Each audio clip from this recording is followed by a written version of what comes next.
Souvenez-vous, aujourd'hui est un culte spécial, un culte particulier, un culte à thème. Souvenez-vous, c'est le début d'un verset, le verset 3 du chapitre 13 de l'Épître aux Hébreux. Souvenez-vous des prisonniers, comme si vous étiez aussi prisonniers, de ceux qui sont maltraités, comme étant aussi vous-même dans leur corps. Souvenez-vous, c'est le dimanche pour se souvenir de l'Église persécutée. C'est le dimanche pour se souvenir aussi que depuis 70 ans, une association, Portes Ouvertes, a pris fait et cause pour l'Église persécutée. Et la soutient et est le porte-parole de ses frères et sœurs persécutés pour dire au monde entier, il y a des choses qui ne vont pas. Il y a des êtres humains qui sont maltraités uniquement en raison de leur foi, ce qui est totalement contraire à la Déclaration des droits de l'homme, par exemple. Cette association apporte un soutien de Bible, un soutien psychologique, un soutien alimentaire, un soutien spirituel. Cette association donne des nouvelles année après année pour que nous qui sommes libres, nous puissions ne pas oublier ceux qui ne le sont pas. Et donc c'est les 70 ans de Portes Ouvertes. 70 ans d'une vocation et d'un travail magnifique. Gloire au Seigneur, non pas aux hommes. Mais ce matin, nous allons donc ensemble nous souvenir. Alors, est-ce un appel à un souvenir historique? C'est vrai que nous avons tous cette image en tête. Persécution, empire romain, chrétiens mangés par les lions. Ça a été vrai. Mais aujourd'hui, nous ne sommes pas seulement appelés à nous souvenir du passé. Si dans tout l'empire romain, de façon épisodique et ponctuelle, il y a eu des persécutions, aujourd'hui, dans le monde, les chrétiens sont massivement persécutés. Et ça, c'est de l'actualité. Nous ne devons pas seulement nous souvenir qu'il fut un temps lointain où, pour être chrétien, on prenait des risques. Non. Aujourd'hui, à nos portes, être chrétien, c'est prendre un risque. Et nos amis, nos frères et sœurs iraniens le savent mieux que nous, parce qu'ils l'ont vécu, parce qu'ils l'ont touché du doigt, parce qu'ils l'ont vu de leurs yeux, parce qu'ils l'ont parfois ressenti dans leur corps. Être chrétien, c'est prendre un risque. Alors, petite question. Qui fut le premier martyr de l'histoire de l'humanité? Qui est mort à cause de sa foi? Bien, bonne réponse. Abel. Caïn l'a tué par jalousie, parce que Abel avait offert à Dieu une offrande que Dieu a agréée, et celle que Caïn a offerte à Dieu n'a pas été agréée. Et par jalousie pour cette bénédiction suite à un acte éminemment religieux, spirituel, bien par jalousie, Caïn a tué Abel. Donc Abel est le premier martyr de la foi dans l'histoire de l'humanité. Un quart de l'humanité a péri. Non, ils avaient aussi des sœurs. Autre question, peut-être un peu plus délicate. Quel est le premier acte de foi et d'engagement? Quelle est la première prise de risque? Le premier choix où quelqu'un a dit, tant pis, moi je choisis pour Dieu, quitte à souffrir.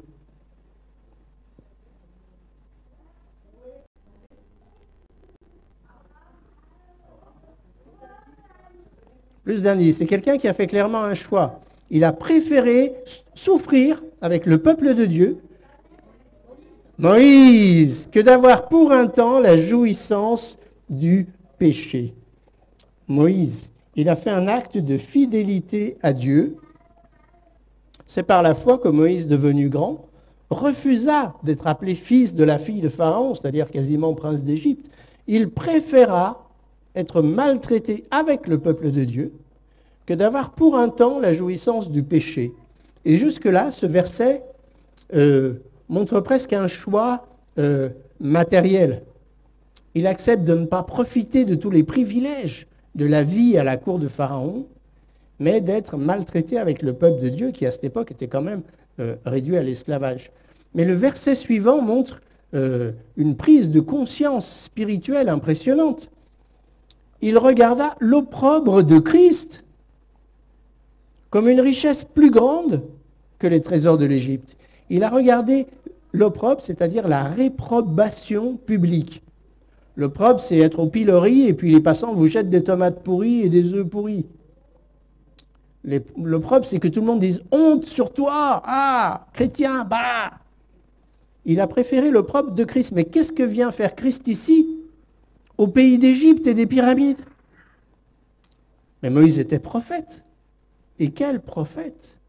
Or, nous savons que l'esprit de Christ qui habitait les prophètes leur donnait un avant-goût de ce qui allait arriver.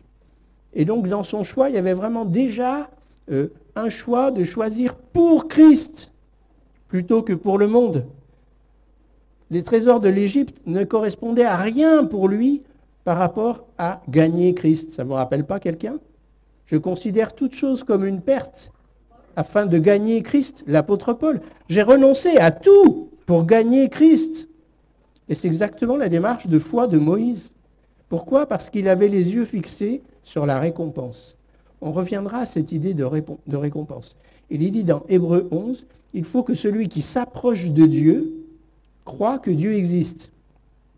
C'est sûr que je ne vais pas aller rendre visite à Laura si je pense qu'elle n'existe pas. Alors c'est que j'ai un souci. Donc, croire que Dieu existe pour s'approcher de lui, mais croire aussi que c'est lui qui récompense, qu'il est en mesure de récompenser. Nous nous approchons de Dieu en croyant que le fait qu'il soit Dieu peut nous donner, dans cette relation avec lui, quelque chose que le monde ne pourra jamais nous offrir. Il avait les yeux fixés sur la rémunération, sur la récompense, une récompense à côté de laquelle les trésors de l'Égypte n'étaient rien, n'avaient aucune valeur. Vous savez que le chapitre 11 parle de tous les héros de la foi. Et beaucoup sont nommés. Toutes ces grandes figures de l'Ancien Testament. Mais beaucoup sont des anonymes. La foule des héros de la foi anonymes est tellement plus nombreuse que ceux qui sont nommés. Et il est dit, des femmes recouvrèrent leur mort par la résurrection, d'autres furent livrées au tourment et n'acceptèrent point de délivrance, afin d'obtenir une meilleure résurrection. D'autres subirent les moqueries, le fouet, les chaînes, la prison. Bon, jusque-là, ça fait mal, mais voilà. Ils furent lapidés, sciés, torturés. Ils moururent, tués par l'épée. Ils allèrent ça et là, vêtus de peaux de brebis et de peaux de chèvre, dénués de tout, persécutés, maltraités, eux dont le monde n'était pas digne, errant dans les déserts et les montagnes, dans les cavernes et les antres de la terre. Pour ne pas renier leur foi, ils ont accepté des conditions de vie et de mort terribles pour rester fidèles à Dieu, parce qu'ils avaient les yeux fixés sur après. Un exemple de persévérance dans la foi. Sois fidèle jusqu'à la mort, et je te donnerai la couronne de vie.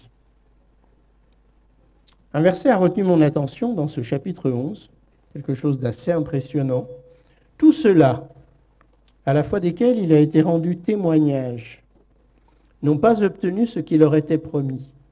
Dieu ayant tant vu quelque chose de meilleur pour nous, afin qu'ils ne parviennent pas sans nous à la perfection. Ce « pas sans nous » m'a interpellé. Dieu, dans son plan pour l'humanité, a réservé une récompense sublime et merveilleuse à ceux qui placent leur foi en lui. Mais il a voulu que tout cela ne se produise pas sans nous. Dieu nous a voulu avec lui et avec eux dans la gloire éternelle. Dieu désire que cette chose extraordinaire du rétablissement de toute chose et du début d'une éternité, par définition sans fin, dans sa majesté glorieuse, passe en nous. Et c'est aussi pour ça, parce qu'il ne voulait pas interrompre la partie pour leur éviter toute cette souffrance. S'il avait interrompu à leur moment à eux, s'il avait arrêté, allez, on arrête les frais, là, stop, ça suffit, nous ne serions pas nés. Nous n'aurions jamais vécu, nous n'aurions jamais eu le choix de placer notre confiance en Dieu. Tout se serait passé sans nous. Mais Dieu a permis que le temps se prolonge et nous inclut dans l'histoire de l'humanité pour que nous puissions avoir, nous aussi, la possibilité de vivre cette éternité dans sa présence. Et il est dit que Dieu patiente, ne voulant pas qu'aucun périsse, mais que tous parviennent à la connaissance de la vérité. Et si ce n'est pas sans nous, c'est aussi peut-être pas sans mon voisin, pas sans la dame qui m'a servi l'essence, pas sans mon boulanger, pas sans mon collègue de travail, pas sans ceux qui sont encore perdus aujourd'hui, mais que Dieu veut sauver pour qu'ils puissent être avec nous dans l'éternité, dans son amour et dans sa gloire. Ils sont tous là autour de nous, tous ces témoins de la foi. Il est dit, nous donc aussi, puisque nous sommes environnés d'une si grande nuée de témoins. On imagine un stade avec une piste de course, et il y a ceux qui courent dans le stade, et il y a tous ceux qui sont dans les gradins. Tous les héros de la foi, qui nous ont précédés, sont là dans les gradins. Et ils ne sont pas là pour, c'est pas marche ou crève, ils ne sont pas là avec le fusil à lunettes pour nous plomber dès qu'on baisse de rythme. Non. C'est, ouais, vas-y, continue encore, tu peux y arriver, le Seigneur est avec toi. Vous savez, dans une équipe de foot, quand on joue à domicile, ça fait une énorme différence. Pourquoi? Parce qu'on a tous les supporters qui sont là pour nous encourager. Quand on joue à l'extérieur, c'est les autres qui sont encouragés par leur public. Mais nous ne sommes pas sans supporters. Nous avons tous les héros du passé. Mais bien plus que ça, nous avons tous les héros du présent. L'Église persécutée prie pour nous. L'Église persécutée par son exemple de détermination et de persévérance dans la foi, dans l'épreuve, nous encourage, nous qui sommes bercés de tranquillité. Le diable les maltraite. Le diable nous berce pour nous faire plonger dans le sommeil. Son but est le même, faire taire le message de l'Évangile. Par la violence ou par la berceuse. Dors mon petit quinquin, mon petit, fais dodo. Oublie ceux qui sont perdus autour de toi. Fais dodo. Et quand tu dors, tu m'embêtes pas, je peux te laisser tranquille à ton repos. Mais tous ces héros-là nous soutiennent et nous disent, vas-y, tiens bon, t'es tombé, c'est pas grave, relève-toi, continue d'avancer. Rejetons donc tout fardeau, tous nos soucis et le péché qui nous enveloppe si facilement. Et courons. Il y en a qui courent là. C'est le marathon là. Sacha, il est en train de courir de Nice à Cannes. Puis après, il y a une collègue de travail qui prend le relais. Il y en a qui courent ce genre de course. Mais nous courons une autre course. Dieu a placé devant nous la course de la foi.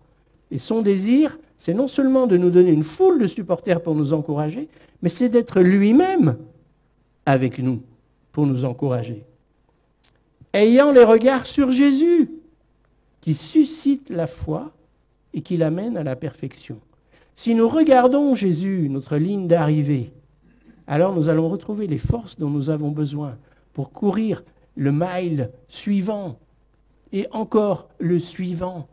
Et quand nous sommes fatigués, découragés, lassés, Jésus soutient notre foi. Vous vous rappelez ce texte quand Jésus dit à Simon, Simon, Simon, Satan vous a réclamé pour vous cribler comme on crible le froment. Vous passez au crible, vous maltraitez. Mais j'ai prié pour toi, afin que ta foi ne défaille point.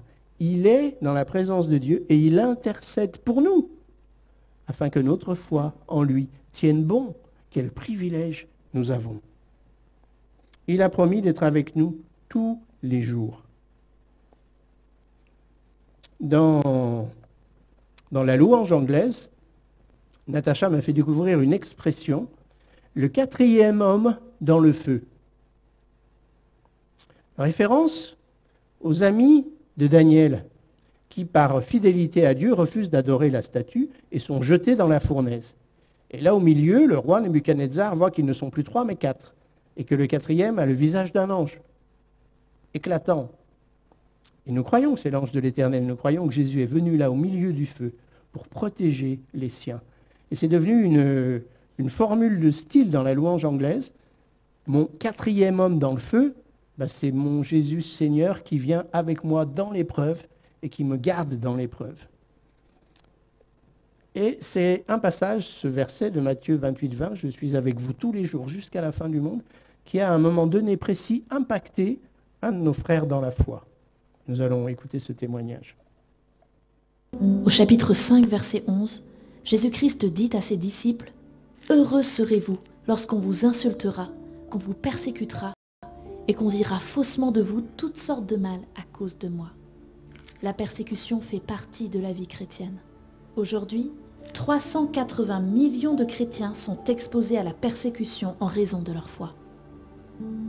Omar est un responsable d'église au Mozambique. Il est quotidiennement confronté aux dangers et aux menaces en raison de sa foi chrétienne. Dieu nous a appelés, ma femme et moi, à œuvrer dans une petite ville où il n'y a pas d'église. Progressivement, nous avons partagé la bonne nouvelle de l'Évangile et des familles sont venues au Seigneur. Cela nous a rendus très heureux. Mais c'est là que les persécutions ont commencé. Ces chrétiens qui s'étaient convertis ont été chassés de leur maison, bannis de leur famille.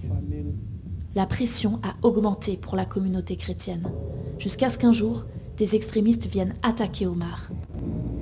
Ils m'ont attaché les jambes. Un autre m'a ligoté avec un câble. J'étais allongé par terre. Je sentais la mort arriver. À un moment, l'un des hommes a brandi un gourdin. Il voulait me frapper à la tête.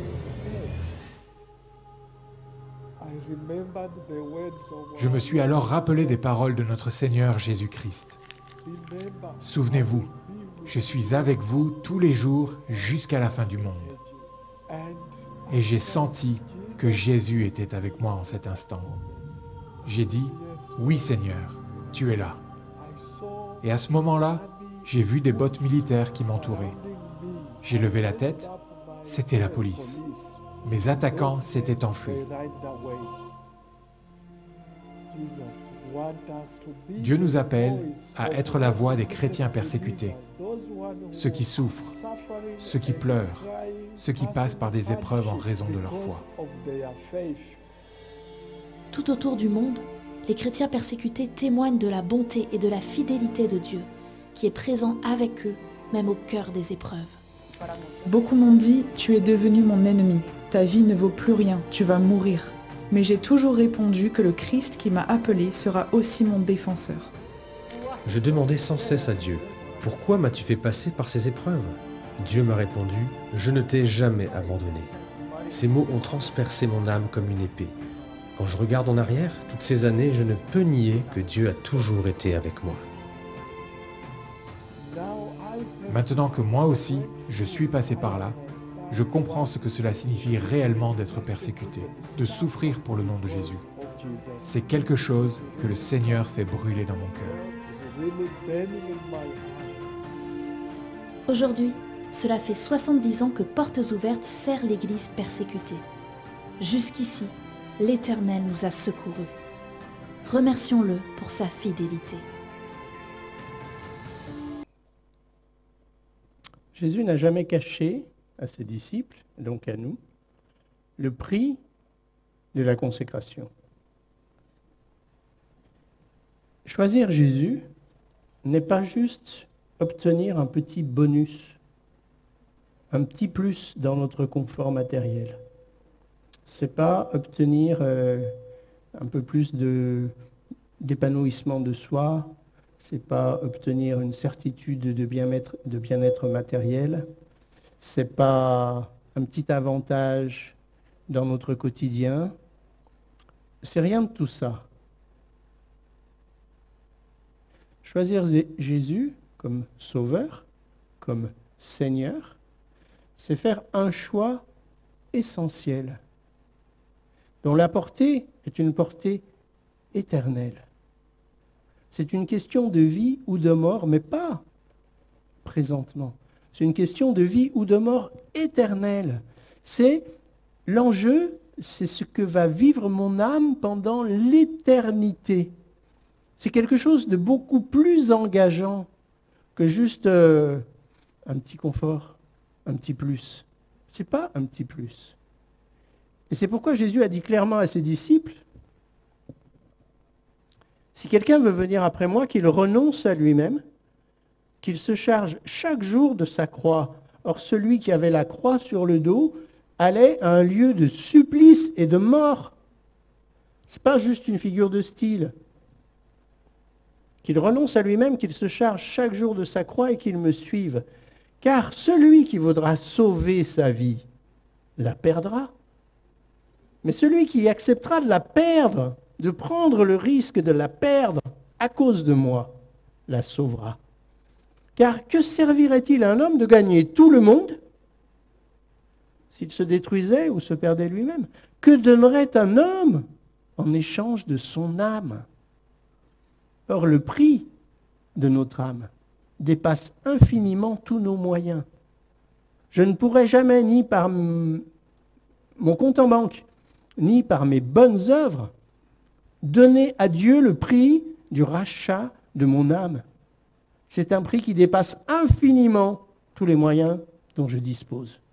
Mais Jésus a versé son sang sur la croix, en rançon pour la libération de mon âme qui était destinée à l'enfer et à la damnation éternelle. Pour racheter mon âme, et puisqu'elle lui appartient, pour la prendre avec lui au paradis. C'est ça l'enjeu, c'est ça le choix. Et donc si je choisis Jésus en vue d'une destinée éternelle glorieuse, alors la petite parenthèse de ma vie perd de son importance. Alors vivre pour lui, par lui, avec lui, quelles que soient les circonstances, vaut de toute façon infiniment la peine. Mais nous sommes peu placés devant ce genre de choix dans nos pays d'Europe. Peu. On y arrive doucement par un autre biais. On y arrive doucement par nos choix éthiques, dus à notre foi chrétienne. Notre foi chrétienne nous impose des choix qui sont contraires à ceux du monde. Et c'est par ce biais-là souvent qu'on nous met « Ouais, mais toi, tu n'as rien compris à la marche du monde, t'es ringard, t'es... » Voilà. Par ce biais-là, peut-être, on va être mis au pilori. Pas tellement par l'affirmation de notre foi en Dieu, quoique. Jésus nous a promis sa présence et sa victoire dans l'épreuve. Vous aurez des tribulations dans le monde, mais prenez courage, j'ai vaincu le monde. Et le verset cité par Hélène au début, s'ils m'ont haï moi, ils vont vous haïr aussi. S'ils m'ont persécuté moi, ils vous persécuteront aussi. Mais prenez courage. Nous sommes invités, nous aussi, comme Moïse, à accepter de sortir de la mentalité de ce monde pour rester fidèles à Dieu, à sa parole. Accepter de porter la honte, entre guillemets, honte, parce qu'en réalité pour nous c'est une gloire, et de vivre ce témoignage rendu à Dieu avec joie, avec fierté, n'est donc point honte du témoignage à rendre à notre Seigneur, ni de moi son prisonnier, mais souffre avec moi pour l'Évangile par la puissance de Dieu. Nous sommes peut-être, et nous allons être de plus en plus placés devant ce choix. Avoir honte d'être chrétien dans ce monde païen, résolument païen, ou être fier d'être chrétien. Vous savez, c'est comme celui qui est au match à Marseille et puis il a le maillot de l'OGC Nice dans les tribunes. Il se démarque de tous les autres. Tout le monde sait qu'il est pour l'autre équipe. Il ne passe pas inaperçu parce qu'il porte les couleurs de son équipe. Est-ce que nous revêtons Christ? Est-ce que sur notre lieu de travail, nous revêtons Christ? Est-ce qu'à Intermarché, nous revêtons Christ? Est-ce que face à nos voisins, nous revêtons Christ? Est-ce qu'on est identifiable par le mode de vie qui est le nôtre, par les réactions qui sont les nôtres? Est-ce que nous rendons gloire et honneur à Jésus dans notre vie quotidienne? Nous ne sommes pas l'Église que le dimanche matin de 10h à midi. Toute la semaine, nous sommes l'Église, en mode dispersion, mais c'est aussi l'Église. Et c'est là qu'elle rend le plus témoignage à ceux qui sont encore perdus, quand elle est dispersée, mais unie par un même esprit. Si, pas sans nous, pour la gloire, l'idée de Dieu, c'est aussi que l'Église persécutée soit pas sans nous dans la persécution. Alors l'idée qu'elle soit pas sans nous dans la gloire, on adhère facilement. Ouais, c'est bien, merci Seigneur. L'idée qu'elle soit pas sans nous dans la persécution. Est-ce qu'on y pense? Est-ce qu'on s'en souvient? Dans 1 Corinthiens 12, 26, il est dit, « Si un membre souffre, tous les membres souffrent avec lui. Si un membre est honoré, tous les membres se réjouissent avec lui. » Nous sommes invités à nous souvenir des prisonniers, comme si nous étions prisonniers, de ceux qui sont maltraités, comme étant aussi vous-même, pas seulement dans un corps en mesure de souffrir, non, comme étant aussi vous-même dans leur corps, martyrisés. Alors vous avez tous eu mal aux dents, mal quelque part, et vous avez tous constaté qu'un petit bobo, n'importe où, qui vous rappelle sans cesse « j'ai mal, j'ai mal, j'ai mal, j'ai mal, j'ai mal », peut vous empoisonner la vie. Le corps entier souffre d'une douleur n'importe où qui se manifeste. Eh bien, nous devrions ressentir dans notre corps la souffrance de l'Église persécutée. Et je vous avoue, en toute humilité, en toute sincérité, que ce n'est pas ce à quoi je pense le plus souvent. Ce n'est pas ce à quoi je pense le plus souvent. Et quand il m'arrive d'avoir mal quelque part, dès que j'ai plus mal, j'ai tendance à oublier que j'ai eu mal. Et à rejouir de toute la joie de n'avoir pas mal, presque comme un dû. Alors que ça ne l'est pas, un dû. Ne pas avoir mal, c'est une pure grâce de Dieu. Ne pas être persécuté, c'est une grâce de Dieu, si je me souviens que certains le sont.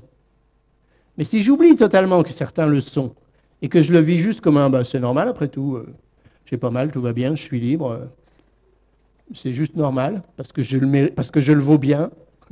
Ben non, c'est pas ça du tout en fait.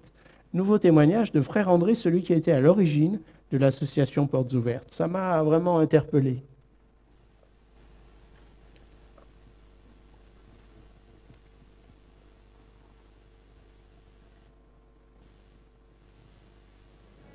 If not, and I say that to our Western believers, if we cannot feel the pain of those that are being tortured, separated, running, whatever, in that part of the world, if we cannot feel it, we should get scared that maybe I'm an artificial member. A wooden arm cannot feel pain. I don't want to be a wooden arm. I want to be alive. Means I feel pain. Because somebody is being beaten on his arm. Somebody is being beaten on the head. Someone is separated, mentally tortured. But I do know one of my, that time, close friends. He was in a Chinese prison. He was like that, and he couldn't think anymore. He couldn't pray anymore. And he just stood there and he said, God, will you accept my standing here as an act of worship? That means your mental facilities are out of order. Nothing works anymore. Yet there is still the possibility of the unbroken communion with God, however limited, but Him depending now on your faith, on my prayer. That's how the body works. I must feel that. I must be shattered when I hear or read that. And he shared that personally. I broke down and I thought, well, how much do I try even to walk in their shoes? Am I available? Do I now walk by faith?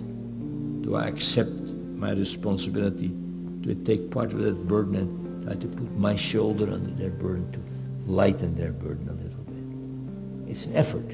It may hurt. It may deprive me of a lot of things that naturally I would go in for, and there's a no from God. This is the way. Walk you in it. Having said all that, I realize how easy it is to talk about matters of faith. But when it comes to you go through it. There are times that I cannot take anymore. sometimes I would like to switch off the light and hide or run away. And I actually literally did that. I ran away from it. I said, I cannot. And I ran away all the way to the Sinai Mountains in Israel to be just alone. And I walked and I slept on the beach and I was alone and I read the scripture and I prayed. And I had no idea what next. How can I cope with that? Psychologically, mentally, I cannot go on. It's too much. I'm crushed. And I walked on the beach there, on the Red Sea. Suddenly God spoke. What did God say? Andrew, you can give up your privileges, but you cannot give up your responsibilities. And I ran to the nearest phone and I phoned my wife and said, Corrie, I'm coming home. I know it now. I can give up my privileges, but not my responsibilities. And yet it is those responsibilities that can crush you. And I have no answer.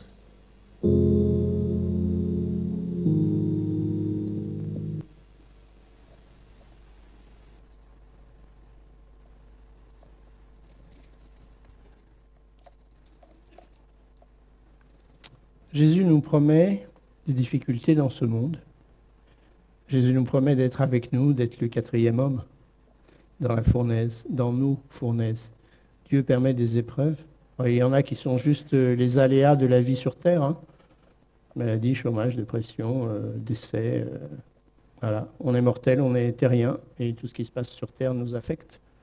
Mais Jésus est avec nous dans tout ce qui nous affecte. Il s'est incarné pour vivre et connaître ses souffrances et pour pouvoir les partager pleinement avec nous. Les souffrances qu'il a supportées sur la croix quand il est devenu le pécheur, lui qui n'avait jamais commis lui qui n'avait jamais connu le moindre écart par rapport à la parfaite volonté de Dieu. Il a supporté la culpabilité des péchés du monde entier. Il a été brisé par la souffrance. Il est dit qu'il a plu à Dieu de le briser par la souffrance. Je ne sais pas jusqu'à quel point notre culpabilité personnelle a pu nous faire souffrir. Certains se sont convertis tôt, ils ont peut-être volé 2 bonbons ou une pièce de 10 centimes dans le porte-monnaie de maman. On ne se sent pas forcément très coupable. D'autres ont vécu plus longtemps sans le Seigneur et ont peut-être eu l'occasion de faire plus de choses qui étaient pas la bonne voie. Peu importe. Jésus a porté toutes nos souffrances. Aussi toutes les souffrances qu'on a subies. Ça, c'est quelque chose d'important. Dans Ésaïe 53, il a porté, c'est pour nos souffrances. Ce sont nos souffrances qu'il a portées. C'est-à-dire non seulement qu'il était avec nous au moment où on les a vécues, ressenties, mais ça veut dire aussi qu'on peut se décharger sur lui de l'impact de toutes les souffrances qu'on a subies à cause du péché, de la culpabilité des autres. On peut s'en décharger sur lui comme on se décharge de nos propres fautes. On peut se décharger de toutes les fautes dont on a été les victimes et qui nous ont fait mal. Ces souffrances-là, on peut s'en défaire sur Christ. Il a porté nos péchés, il a porté nos souffrances pour nous libérer de ce poids qui parfois nous bloque. L'autre jour, j'étais dans une visite d'église. J'ai cité un exemple d'une jeune fille qui avait connu des abus sexuels dans son enfance, à qui heureusement un jour un Gédéon a offert la parole de Dieu. Et qui dans cette parole a découvert un père plein d'amour. Un vrai père. Un père qu'il aime d'un amour éternel. Et qu'il a tellement aimé qu'il a donné sa vie pour elle, pour pouvoir la racheter, pour pouvoir la purifier aussi de tout ce qu'elle avait subi, qu'elle avait avili alors qu'elle n'était qu'une enfant.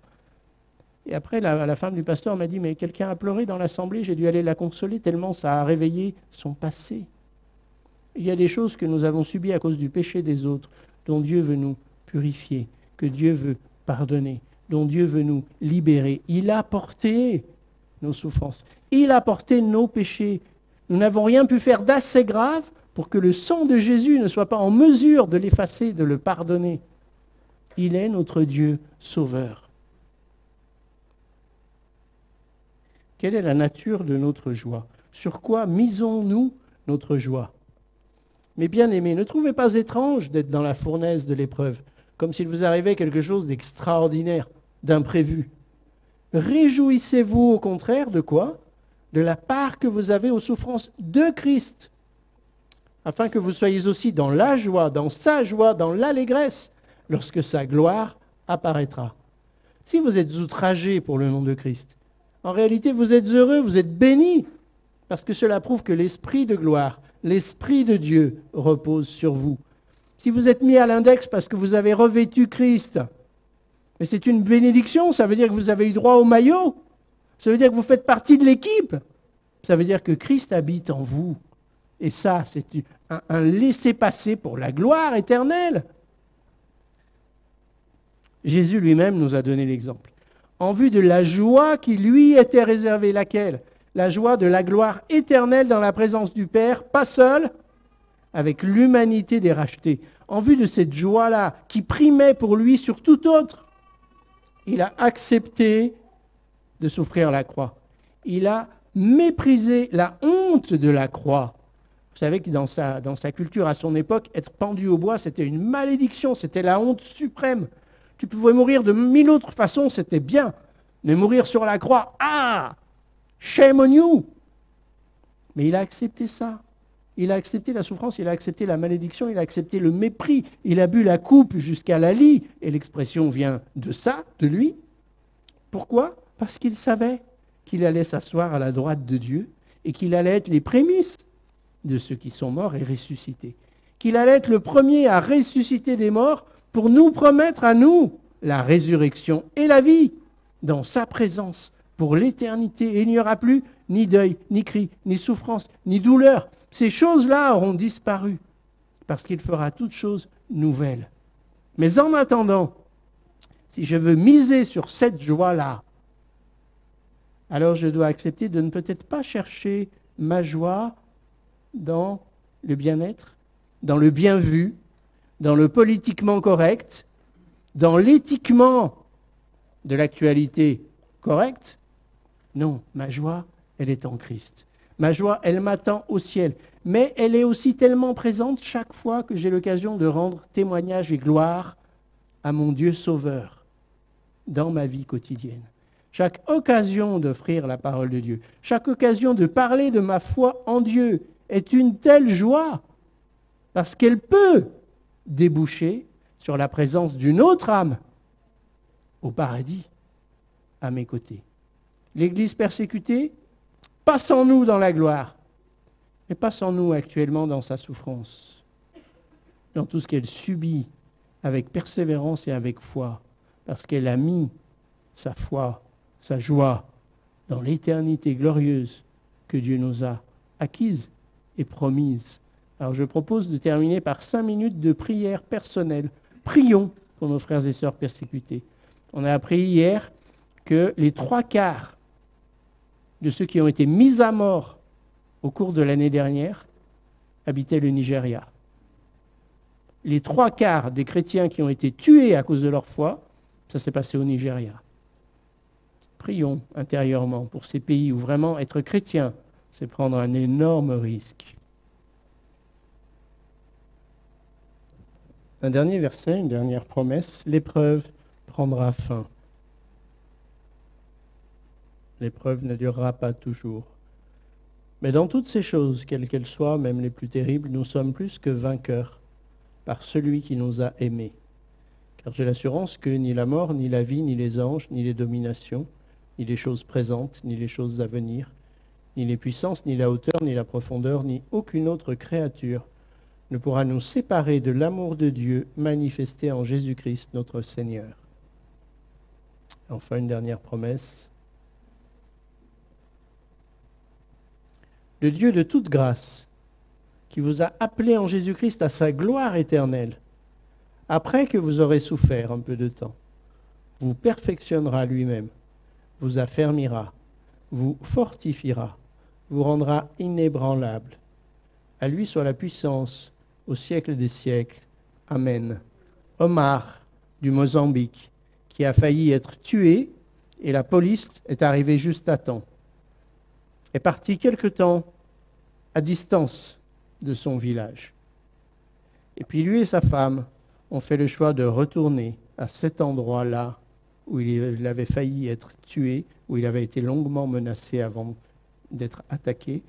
Ils ont décidé de continuer à servir Dieu malgré le risque, parce que le petit troupeau qui était là avait besoin d'un pasteur. Fortifié, rendu inébranlable par la foi, ça arrive à des frères et à des sœurs. Combien nous pouvons puiser dans notre Dieu bienveillant la force de faire face à nos petits aléas quotidiens qui nous paraissent parfois insurmontables tellement... Le Seigneur est avec nous tous les jours. Et un jour, nous serons avec lui pour toujours. Amen.